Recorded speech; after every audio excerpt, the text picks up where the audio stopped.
There's a short story by Agnes Owens called Getting Sent For. Yeah, but what happens in that story? I've forgotten. Well, I'll tell you what it is.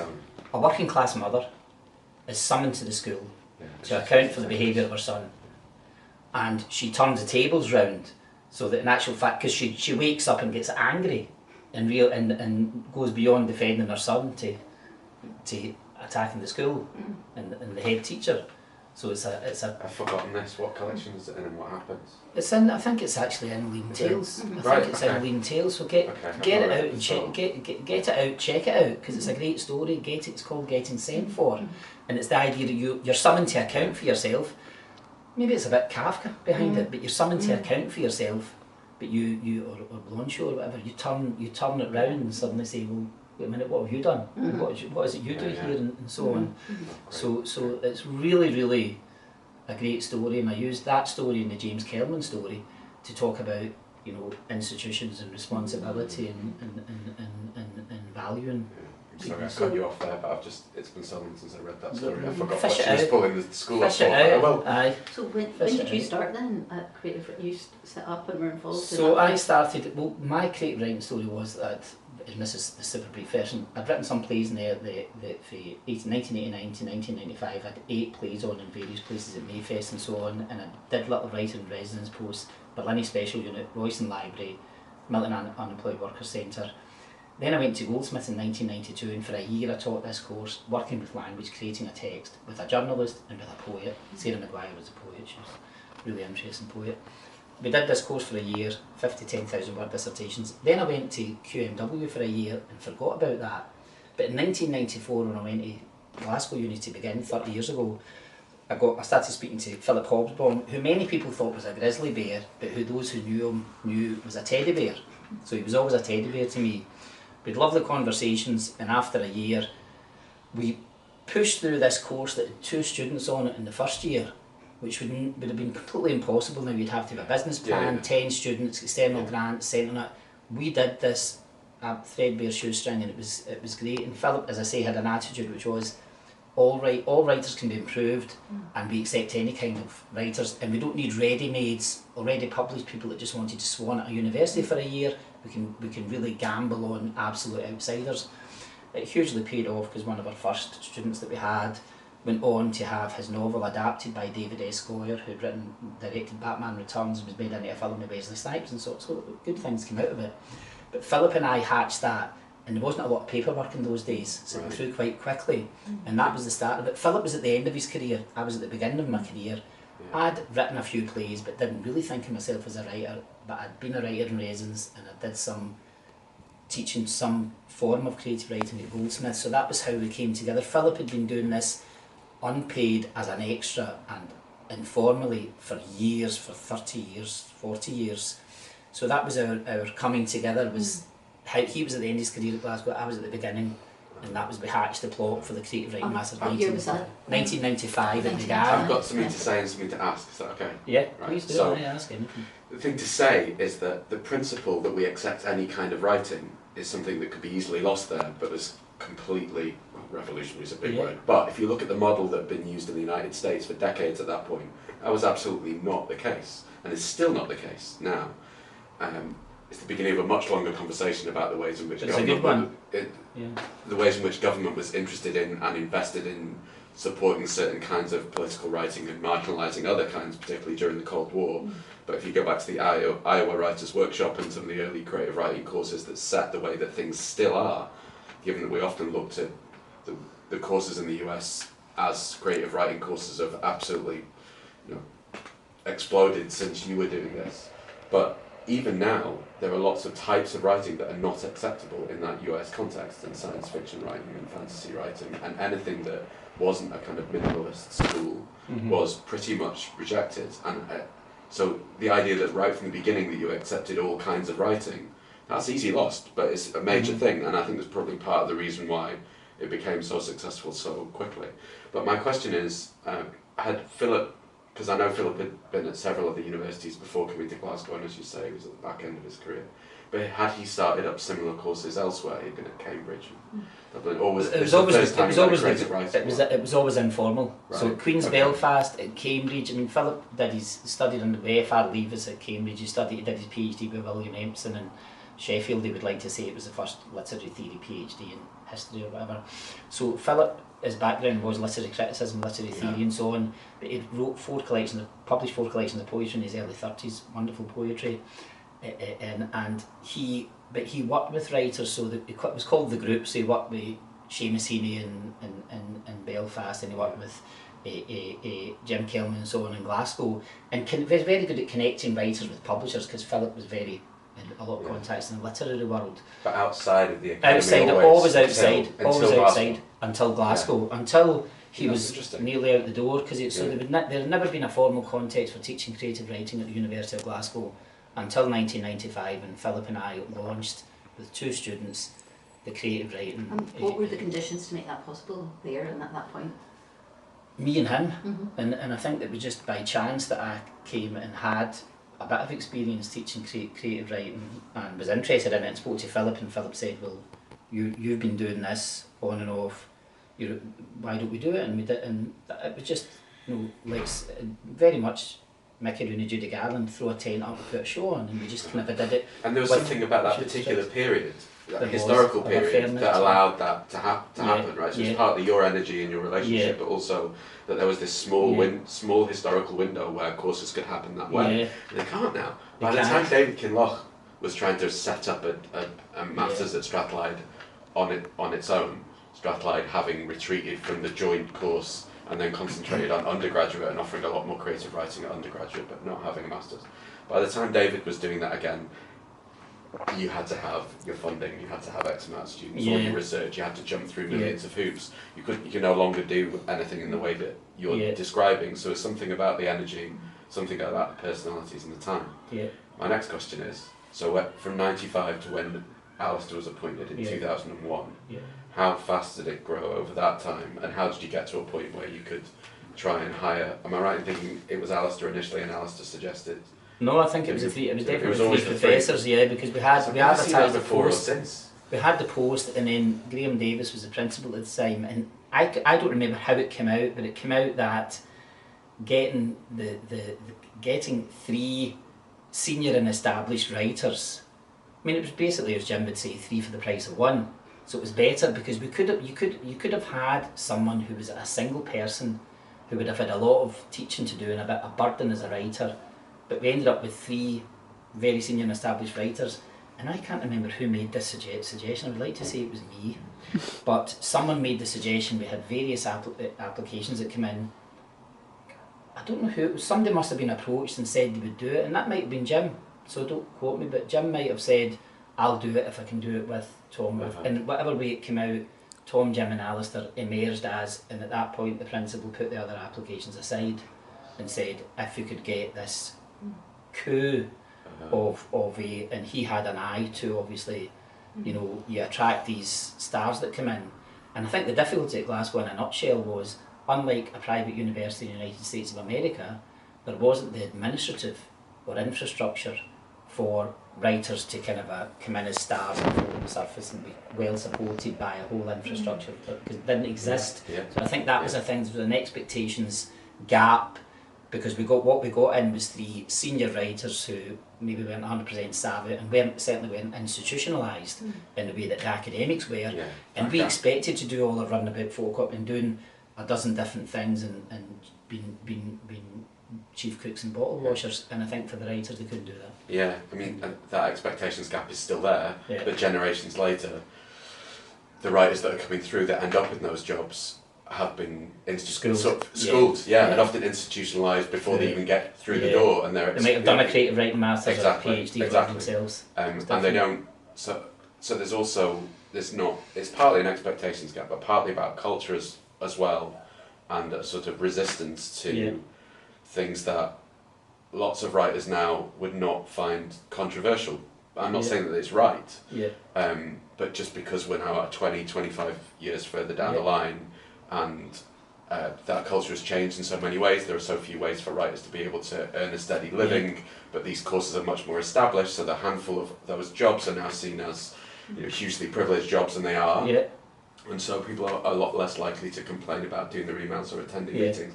But every single time a creative writer of any note, who's in major demand, is appointed part-time, short contract, full-time, long contract to any of these jobs, often that same expectations gap is still really problematic, and that's why half of the people that come into those jobs last a year and it's a disaster, and then they disappear. And they may well be the best writers.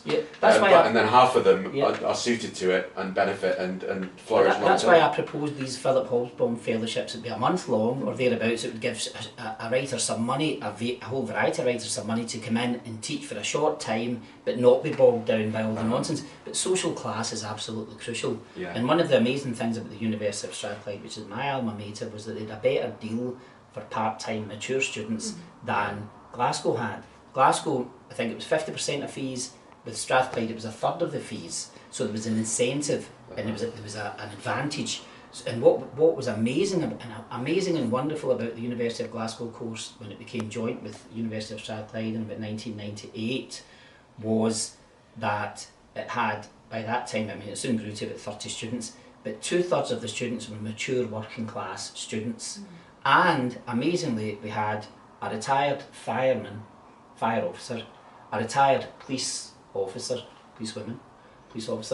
and several other people from multiple backgrounds, law degrees, chemistry, architects and so on, and that was unprecedented, and that would be unheard of. So say at Ann Arbor in Michigan, you might have had 24 poets, and they would all have been straight out of this, the best schools, and straight out here, and publishers and agents and that.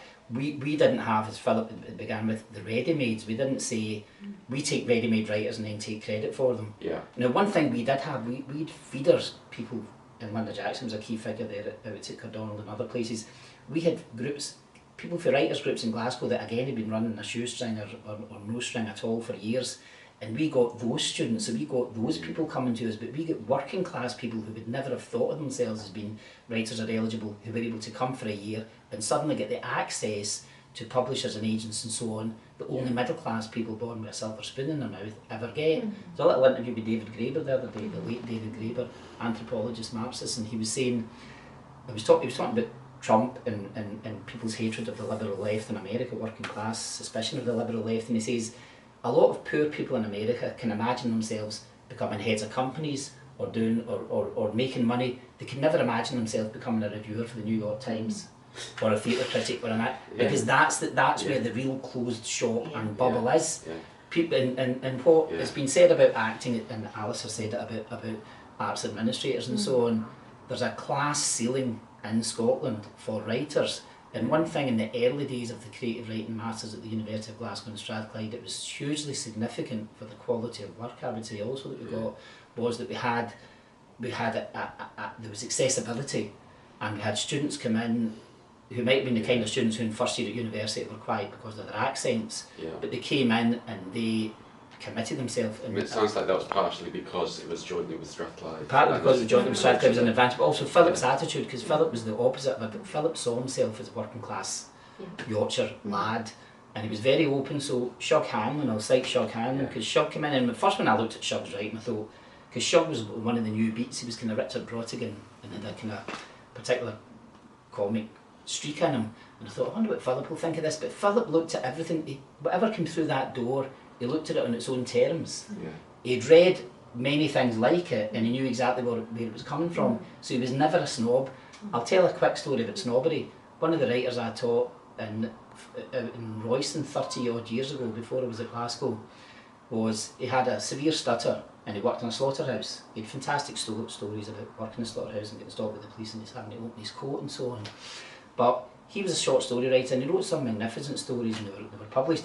But one time I showed something of his to Tom Leonard, who I knew at the time, 91, and Tom said to me, I'm getting a whiff of Catholicism, a tang of Pan paperback, and a smidgen of William McIlvanney. So I went back to this writer, who wasn't a student of Glasgow Uni, and I said to him, I showed your stuff to Tom Leonard because he liked Tom's work, and Tom said, and this writer said, I'm a Catholic, I've read a lot of Pan paperbacks, and I like William McIlvanney, so that's 3 out of 3. But for that was, Tom was looking down his nose at when he was saying that. He wasn't saying it as a compliment, if you see what I'm saying.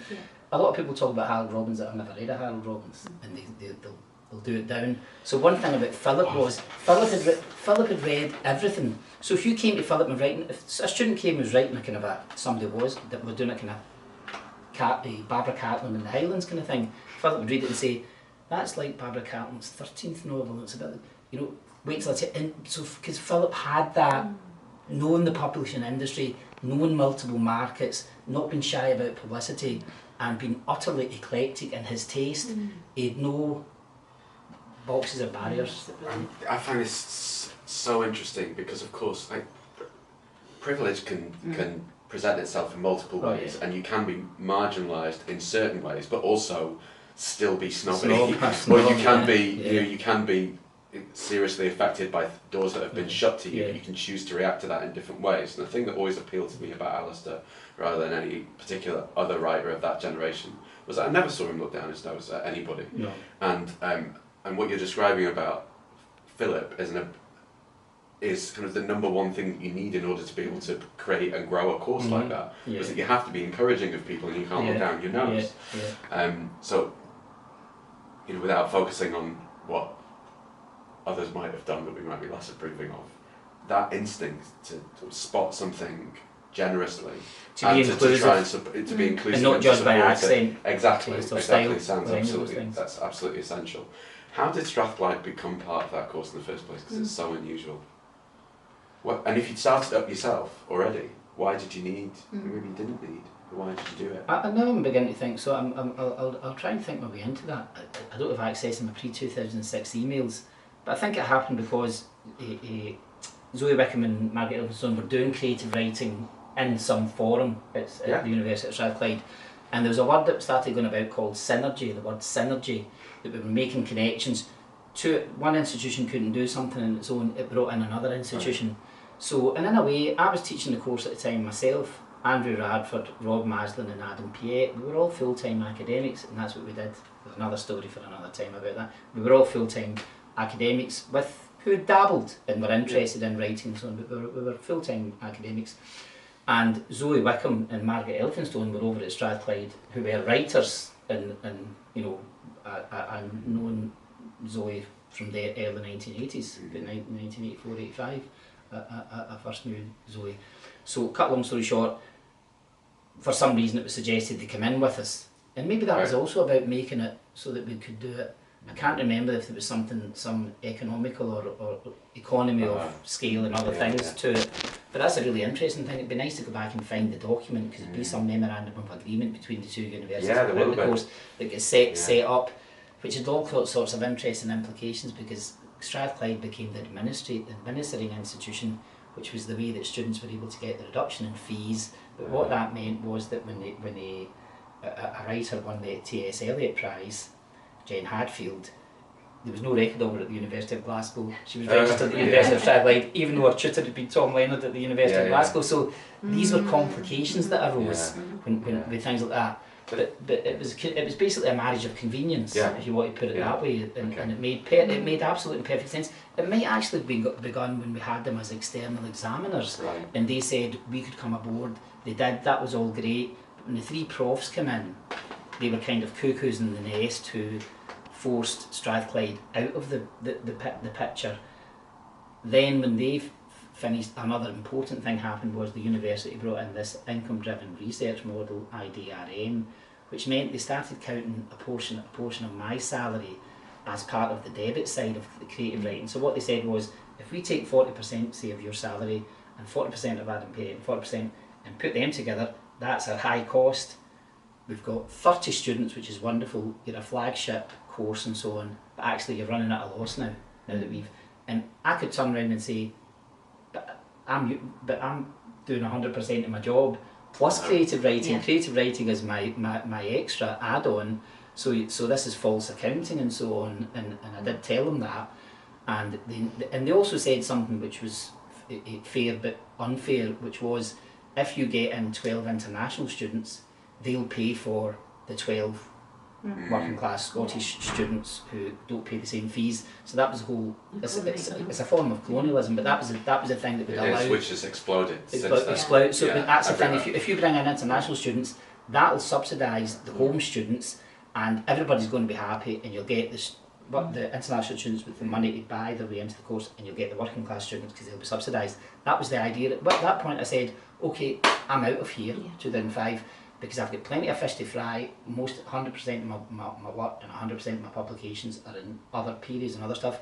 I'll go off and do that and bring in writers then. And to be fair, Philip on day one in 1995 had said, we'll set this up, I'll retire, you've got many other fish to fry, and creative writers will come in and fill the space. So the dream, if you like, the pipe dream was that writers would come in and do it. So in a way, that's what's ended up happening, and that's right. Yeah, and it's much more stable now and has grown and sustainable. It's sustainable, but partly because of that internationalisation model. Yeah, that's Glasgow's huge.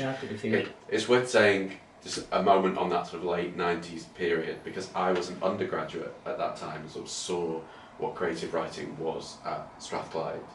Margaret was my tutor when I was an undergraduate, and we knew that she was a Canongate novelist, although we were being taught straight up English literature.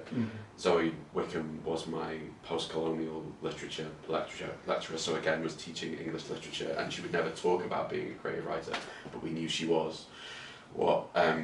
That, for those of us that were on the undergraduate at the time, that meant a great deal to us, and then they was just starting to bring in little bits and bobs, but I know that there mustn't have been other creative writing options at that time, because the first I heard of creative writing as a subject was when Robert Allen Jameson, who was the writer in residence, then the Keith Wright Fellow at that time, who was utterly transformative for me. And he was there in the background while we were doing the creative matters. A lot of people went to see Robert Allen Jameson. They went to see him. So Robert Allen Jameson was actually an unofficial and uncredited a presence for creative writing students in the early years of our masters. Yeah, exactly, because the first writing group that I was in had Jen Hadfield in it at Strathclyde. It was Alan's informal group that he did as a writer in residence. He was great. Jen, Nick Brooks, me, Elizabeth Reader, and there were a whole bunch of others as well. And he sort of ushered us towards the course, which otherwise we wouldn't have known about. Well, I would have done because of Alasdair, I think, probably in some way. But he was doing a lot of that seed work. I did my dissertation in creative writing only because he said this is a thing, and I of course said, well, that's not proper work. And he would keep encouraging me and keep going back to him with stories. And it very much felt like there was a line from what he was doing into the course that you were running, but I could see from the kinds of people that were taking it often the model that you're describing. Anyway, Zoe is the first woman of colour that was a professor at Strathclyde, and Margaret, who was doing essential work to develop creative writing there. I just feel like it's worth making the point that is almost always written out because of the drama of the three it's gender and class, because the problem is that the artists, Jim, Tom and Alasdair, I art, therefore I am bit pentameter. The big I am is a male thing, so they were first and foremost artists, every one of them, Jim, Tom and Alasdair. Zoe and Margaret were writer academics who would hide behind a screen. I mean, Zoe would literally, and they were self-effacing.